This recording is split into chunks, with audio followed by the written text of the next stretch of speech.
Assalamualaikum warahmatullahi wabarakatuh. Alhamdulillahi rabbil alamin.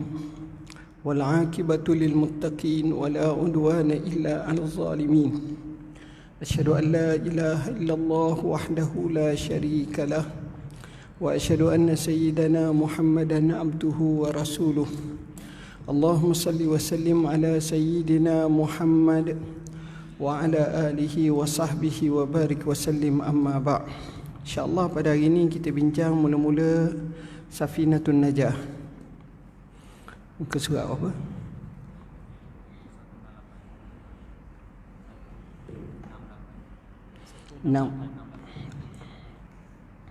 Muka surat 168. Faslun fi suwaril qudwati.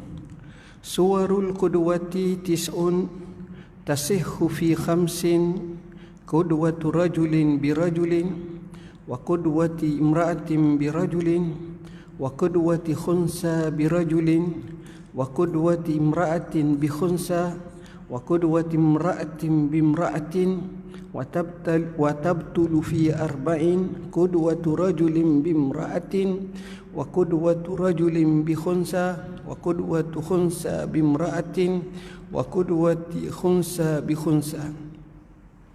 Bentuk atau gambaran qudwah itu ada 9 perkara.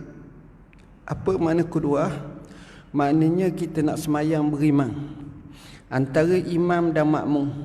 Bila berlaku kita nak ikut tok imam tu, kena ada macam mana syarat dia.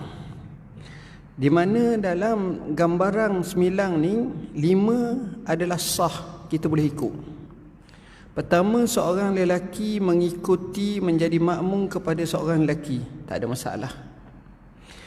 Kedua, seorang perempuan mengikuti menjadi makmum kepada seorang lelaki. Isteri jadi makmum kepada suami, tak ada masalah. Ketiga, seorang khunsa mengikuti seorang lelaki. Khunsa ni dia ada 2 kemaluan atau tanpa 2 kemaluan. Khunsa ni dia beza dengan mukhannas. Mukhannas ni maksudnya dia macam makyah, tu beza, keadaannya berbeza. Yang keempat, seorang perempuan mengikuti seorang khunsa. Sebab kenapa boleh? Kerana khunsa ni dia diandaikan 2. Kalau dia diandaikan lelaki, perempuan ikut lelaki, tak ada masalah. Kalau dia andaikan perempuan, perempuan ikut perempuan, tak ada masalah. Dan yang kelima, seorang perempuan mengikuti menjadi makmum kepada seorang perempuan. Perempuan pun boleh jadi imam kepada perempuan yang lain. Batal pada 4 keadaan. 4 ni tak boleh ikut. Seorang lelaki mengikuti menjadi makmum kepada seorang perempuan. Jadi perempuan tak boleh nak take over, nak jadi makmum. Isterinya ustazah, profesor pengajian Islam, juara musabakah lagu kebangsaan. Tok lelaki ni biasa. Maka tak boleh perempuan tu nak jadi imam kepada suami dia walaupun dia lebih fasih bacaan. Kenapa? Kerana syaratnya perempuan tak boleh jadi imam kepada lelaki, tetapi lelaki boleh jadi imam kepada perempuan. Seorang lelaki mengikuti menjadi makmum kepada seorang khunsa. Tengok seorang khunsa, kita nak jadi imam, nak jadi makmum, boleh tak? Jawab dia, kalau kita nak jadi makmum kepada khunsa tak boleh. Kenapa? Kerana dibimbangi khunsa itu dia ni perempuan, dia bukan lelaki. Jadi macam mana orang lelaki nak ikut orang perempuan? Ini maksudnya khunsa ghairu wadih, atau dipanggil sebagai khunsa muskil.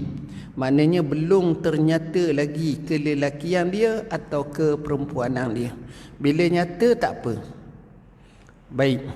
Seorang khunsa mengikuti seorang perempuan kerana dibimbangi seorang khunsa itu lelaki. Macam mana nak ikut perempuan?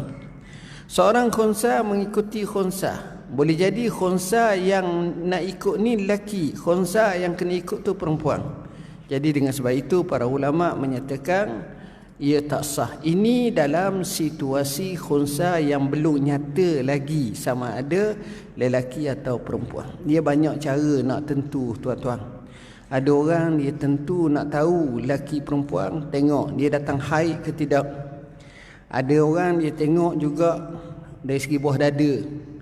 Juga dia tengok dari sudut umpamanya perempuan dengan lelaki ni ada misai, ada janggut ke tidak. Juga dia tengok dari sudut tabiat. Tabiat ni dia cenderung kepada lelaki ke kepada perempuan. Banyak kategori-kategori yang telah disebut. Hatta ada ulama dikira tulang rusuk lelaki perempuan ni beza antara satu sama lain. Wallahu a'lam.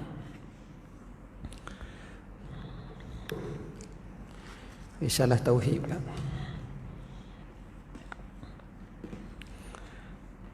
Muka surat apa?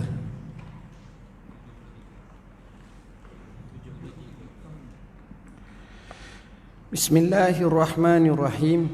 Percayakan kitab. Adalah maksud dengan kitab di sini ialah hukum-hukum, ajaran-ajaran, nasihat-nasihat, kisah-kisah dan lain-lain yang mengandungi berbagai hikmah yang diturunkan oleh Allah Subhanahu wa taala kepada rasul-rasulnya. Kemudian kitab-kitab itu ada yang kecil sebagai pekeliling. Jika satu dinamakan sahifah, kalau banyak dinamakan suhuf. Setengah kaul atau pendapat ulama mengatakan ada 100 suhuf, manakala setengah yang lain mengatakan 110 suhuf, iaitu 10 diturunkan kepada Sayyidina Adam alaihissalam, Nabi Adam. Ni Nabi Adam, sebab ulama ada kata dia rasul ke tidak, ada kata dia nabi je, ada kata dia rasul. Ni khilaf panjang, bahas panjang kalangan ulama, tapi kita mengatakan dia ni nabi dan dia juga rasul. 50 diturunkan kepada Sayyidina Sis alaihissalam. 50 diturunkan kepada Sayyidina Sis. Sis ni anak akhir ataupun cucu kepada Nabi Adam. Ada kata anak akhir. 10 diturunkan kepada Nabi Allah Ibrahim alaihissalam. Nabi Ibrahim. Nabi Ibrahim ni adalah nenek atas kepada Nabi Muhammad SAW. 30 diturunkan kepada Sayyidina Idris alaihissalam. Sayyidina Idris pun antara Nabi yang awal yang dikatakan selepas daripada Adam. 10 diturunkan kepada Sayyidina Musa. Jadi kalau kita tengok sini, Nabi Musa dia ada dua lah. Suhuf ada, suhuf Ibrahim wa Musa, dan dia ada kitab Taurat. Di sisi kaul, pendapat yang muktamad tiada diketahui berapa banyak bilangannya. Andai kata wajib atas tiap-tiap mukallaf percayakan ada banyak suhuf, lembaran-lembaran yang diturunkan oleh Allah Ta'ala kepada Nabi-Nabi dan Rasul-Rasul dengan jalan ijmal secara rangkum, termasuklah 110 yang disebutkan itu. Jadi kita ni kalau hak macam tu kita sekadar beriman je. Sekadar beriman, sebab kitab yang terpelihara hanya satu, namanya kitab Al-Quran. Inna nahnu nazzalna zikra wa inna lahu lahafizun. Itu sahaja. Yang lain boleh jadi berlaku pindaan, sebagaimana Allah sebut yuharrifunal kalima am mawadhi'i. Mereka mengubah, mereka meminda.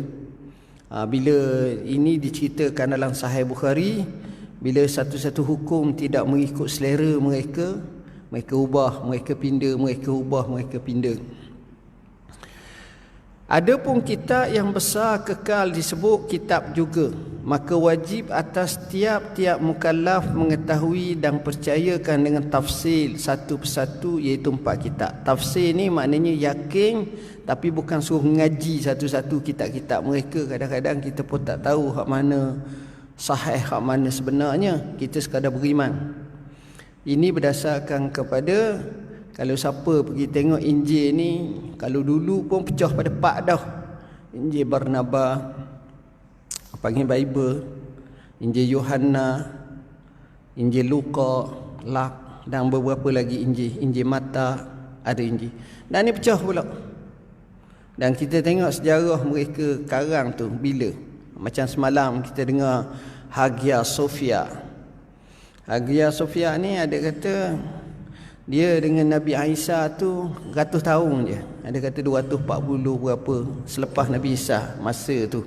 Itu salah satu daripada gereja lama dulu. Kemudian ditukarkan kepada masjid oleh Sultan Muhammad Al-Fatih. Kemudian ditukarkan muzium oleh zaman Mustafa Kamal Atatürk hampir 85 tahun. Kemudian 2 hari lepas ditukarkan kepada masjid mengikut mahkamah mereka. Wallahu alam. Taurat diturunkan kepada Sayyidina Musa alaihi salam dengan bahasa Qibti. Qibti ini lebih kurang bahasa Mesir kuno. Orang Mesir kuno dulu bahasanya Qibti. Zabur diturunkan kepada Sayyidina Daud alaihi salam dengan bahasa Ibrani. Ibrani ni maknanya bahasa Hebrew. Hebrew ni bahasa Israel Yahudi sekarang. Seperti kita tengok tu bahasa Hebrew. Satu bahasa yang luar biasa, boleh dibelajar, diangkat. Sekarang ni naik balik di kalangan mereka, bahasa Hebrew. Injil yang diturunkan kepada Nabi Sayyidina Isa alaihi salam dengan bahasa Syriani. Syriak ni bahasa lama juga, yang memang antara bahasa yang ada kata Nabi Adam pun cakap dalam bahasa tu. Ada kata Allahu alam, tapi ini antara bahasa-bahasa lama. Cuma ada pandangan kata telah ditemukan satu naskah Injil lama Barnabas di Turki lebih daripada 1000 tahun baru temu dan didedahkan dan disanggup beli dengan harga yang tinggi oleh pihak mereka. Wallahu alam. Quran diturunkan kepada Sayyidina Muhammad SAW dengan bahasa Arab. Itu Quran istimewanya diturunkan dalam bahasa Arab. Dan Quran inilah yang menyebabkan bahasa Arab dapat disatukan. Sebab kalau tuan-tuan pergi ke Mesir, Arab Mesir lain. Pergi ke Jordan, Syria, ada buah lain juga. Dia dialek dia ada buah-buah lain. Arab Saudi mungkin lain sikit. Jadi semua tu ada perubahan. Pertama dengan sebab masa lama dan seumpamanya budaya berubah, tapi Quran menyatukan mereka. Tetap ada asalah, ada kita kata keasliannya. Peringatan kitab Zabur sekalipun besar tetapi tiada mengandungi hukum-hukum, hanya perkhabaran, cerita-cerita, doa, zikir dan hikmah. Jua dari itu Nabi Daud tiada mempunyai syariat, maka ia dan umatnya mengikut syariat Nabi Musa. Dia kadang-kadang manusia ni nak jadi baik dengan kisah. Kisah tauladan hak baik-baik jadi baik. Kisah tauladan hak jahat-jahat jadi baik juga dengar Allah beratnya gitu. Dia ada jenis kisah-kisah. Ada juga dengan zikir, terapi. Orang zikir bila banyak la ilaha illallah memahami jadi baik juga. Hikmah ni mungkin bahasaannya tak panjang, tapi dia boleh menyebabkan hati itu berubah. Hikmah ni pendek. Pengalaman-pengalaman hidup ni banyak menjadikan hikmah. Sehingga Syekh Dr. Mustafa Sibai rahimahullah dia karang kitab Hakaza 'allamatni al-hayah, begitulah kehidupan mengajar dan mendidik kami. Hikmah pun berlaku kadang-kadang. Okay. Ini kitab Zabur ni. Dan Nabi Daud ni satu kelebihan Allah bagi kepada dia suara dia merdu. Sehingga bila Nabi sebut kepada Abu Musa Al-Asy'ari radhiyallahu anhu, sahabat Abu Musa ni suara sedap. Dia dengar Nabi puji dia. Nabi kata laqad utita bimizmari Daud. kamu diberi seperti seruling Nabi Daud. Suaramu sedap. Sedap macam mana wallahu alam, sebab masa tu memang tak boleh nak rakam apa-apa lagi, tapi Nabi Daud ni suaranya memang sedap. Yang kedua, Allah bagi kepada Nabi Daud, dia boleh bentuk dan lenturkan besi dengan tangan dia je. Macam kita kat dengan tanah liat je, tak ada susah lah. Dia boleh. Allah sebut wa alanna lahul hadid, dan Allah Subhanahu wa taala lembutkannya besi-besi itu. Ini Nabi Daud alaihissalam. Banyak lagi lah kisah-kisah Nabi Daud. Yang kedua, segala kitab yang dahulu itu semuanya telah dimansuhkan dengan Quran. Turun Quran habis. Melainkan kalau Quran mengiyakan. Syariat Nabi dulu dimansuhkan melainkan Quran mengiyakan. Contoh apa Quran mengiyakan? Seperti ibadat kurban. Jadi bolehlah kita nak korban, tak ada masalah. Sebab bahkan disuruh wasalli li rabbika wanhar. Tapi Nabi Ibrahim dia sembelih anaknya diganti dengan kibash, akhirnya menjadi syariat abadiyah. Haji sudah dulu, puasa dulu, tapi bentuknya zaman Islam ada kelainan sikit. Puasa kama kutiba alal ladzina min qablikum, sebagaimana difardukan puasa ke atas mereka sebelum kamu. Tapi bentuk tu beza sikitlah peraturan-peraturan dia. Syariat zaman dulu dinasahkan, cukup dengan Quran. Al-yauma akmaltu lakum dinakum wa atmamtu alaikum ni'mati wa raditu lakumul Islam madina. Kitab itu kalam Allah yang tiada berhuruf dan bersuara, diturunkan dari Lauh Mahfuz kepada suatu tempat bernama Baitul Izzah. Kemudian dari situ dibawa Jibril sedikit demi sedikit kepada Nabi dan Rasul-Rasul menurut keadaan masa. Ini kitab asalnya daripada Allah diturunkan.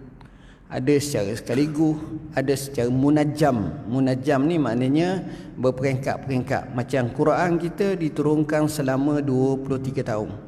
Ada sebut 22 tahun, 22 tahun, 2 bulan, 23 hari. Ada juga kata macam tu. Taurat itu satu kitab Allah Ta'ala yang ia turunkan kepada Nabi Musa untuk menyatakan hukum-hukum syarak dan etikad yang sahih. Di dalamnya ada memberitakan seorang Nabi akan zahir dari keturunan Ismail, iaitu Nabi Muhammad SAW, dan dalamnya ada memberi isyarat bahawa Nabi kita ini akan datang membawa syariat baru. Dalam Taurat tu ada dah sebut tentang Nabi Muhammad sallallahu alaihi wasallam. Dan kalau kita baca sejarah Isra' Mi'raj, macam mana Nabi Nabi Musa bertemu dengan Nabi Muhammad SAW, itu juga sebahagian daripada apa yang dinyatakan. Wallahu a'lam.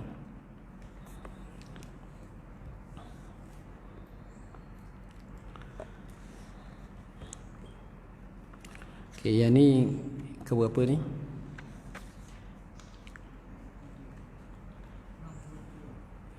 (63) Bismillahirrahmanirrahim.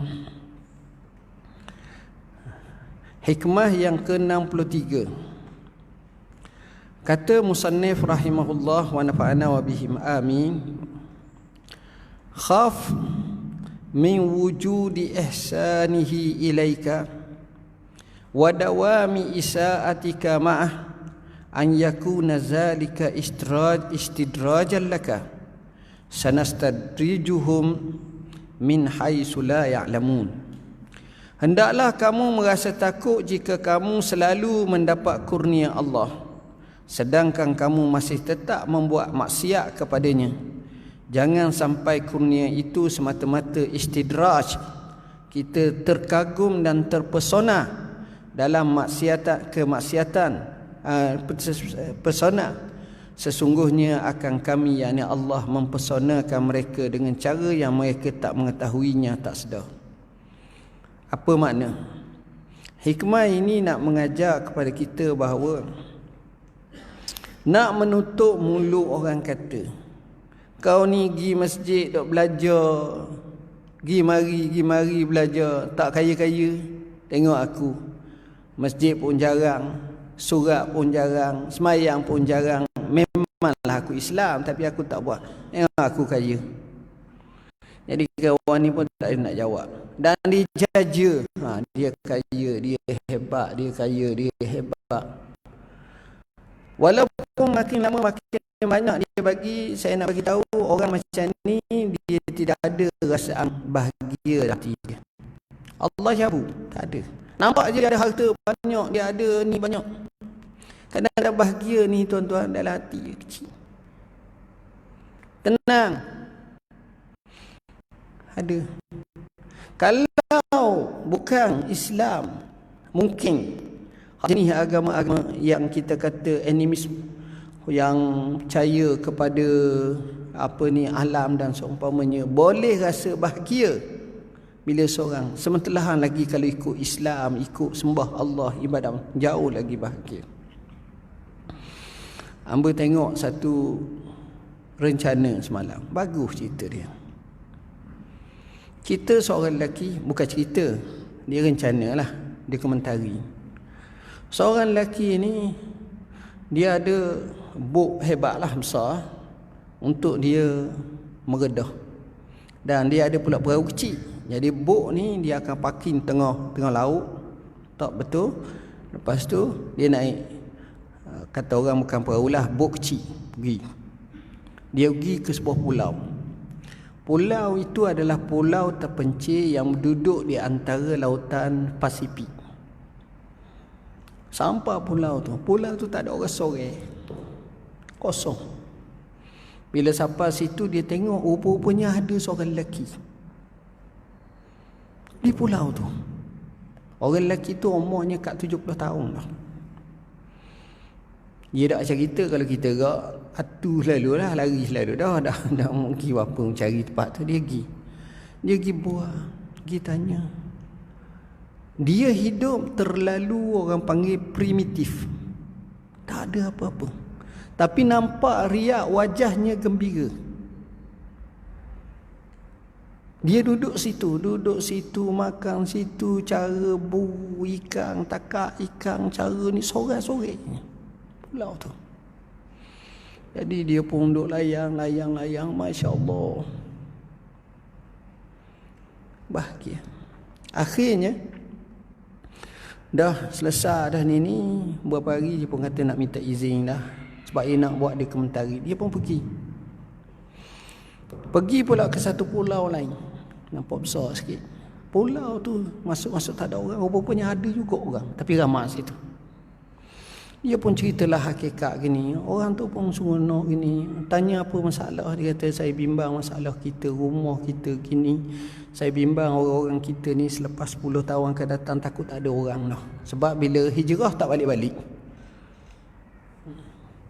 Oleh kerana situ dia dilayang, akhirnya dia pun nak balik mereka hadiah dia. Hadiah seekor khinzi. Masak dah lah. Seekor jamu sebagai tetamu. Dia pun bawa balik lah. Dengan arok sikit ke apa ke. Bawa balik.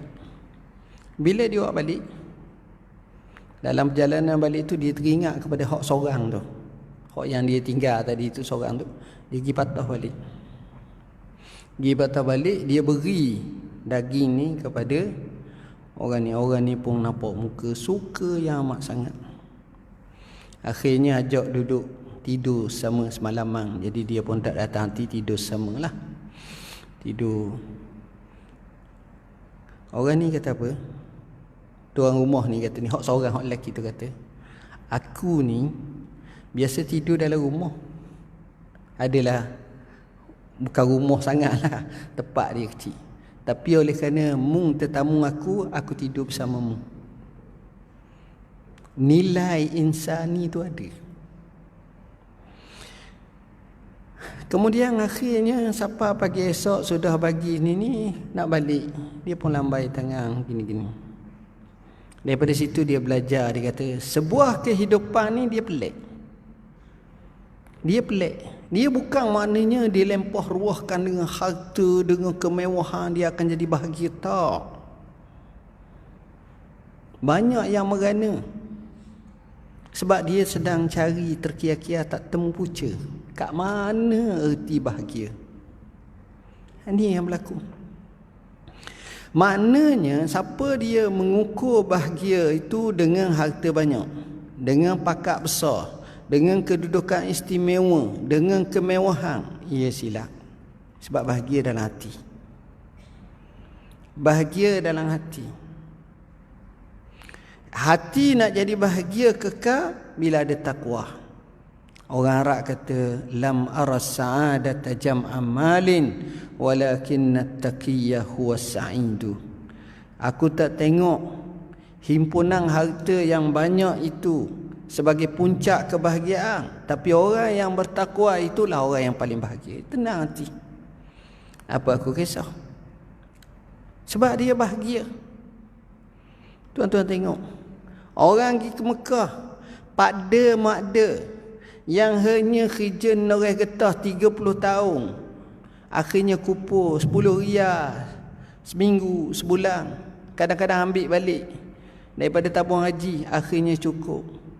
Dia duduk muassasah jauh, dekat 1 kilometer daripada Kaabah, tapi ada orang tu kamain duduk hampir dengan Kaabah, turun hotel Kaabah lalu dah, maksud saya Masjid Haram dah. Tapi hak ni enggak rasa tenang, seronok dia, bahagia dia. Hati, tuan-tuan. Ini maknanya. Jadi daripada situ kita faham, kalau Allah bagi kepada kita banyak nikmat, lagi banyak nikmat, masa tu tengok macam mana duduk kita. Kita syukur tak? Kita tentang Tuhan ke tak? Kita buat perkara yang tak betul ke? Macam mana? Tengok apa kata Nabi Sulaiman bila dapat semua kehebatan. Dia kata, haza min fadli rabbi, ini merupakan kurniaan Tuhanku, liyabluwani aashkuru am akfur. Dia nak uji aku, sama ada aku syukur ataupun aku kufur. Ini bahaya. Kena betul, dapat nikmat, kena balas dengan syukur pada Tuhan. Sebab apa? Sebab Tuhan boleh akhaznahum baghtatan fa izahum mublisun. Kami boleh tarik mereka itu dengan mengejut, dalam keadaan mereka tercengang-cengang, terkia-kia, jadi tak tahu apa-apa, rugi saja. Banyak berlaku. Kita tengok orang tu dulu hebat. Kalau tuan-tuan tengok senarai yang muflis, oh takut tengok. Dulu dia hebat, tiba-tiba jatuh merudum. Masa itulah nak beli satu gelas teh pun tak lepas. Ramai, banyak boleh tengok dalam YouTube sekarang ni gini, dia kesilapan berlaku. Oleh kerana itu, bila Allah bagi ihsan kat kita, ingat kepada anak kita, kepada keluarga kita, oh dapat alhamdulillah, syukur pada Tuhan. Syukur pada Tuhan.